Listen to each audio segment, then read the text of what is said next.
Namaste, welcome to Unboxing Zindagi. In this video, I am going to tell about how to exchange product on Zivame. First, open the application, click on three horizontal lines, click on My Orders. Here, select the product which you want to exchange.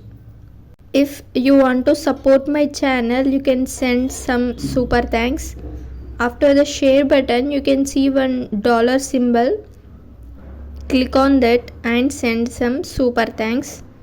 Here you will see two options: reorder, return exchange.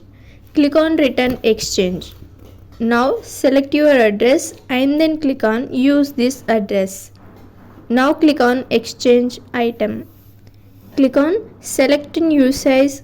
You can exchange only size of the product. Here I am clicking on medium. Select the reason for your exchange. After that, click on next.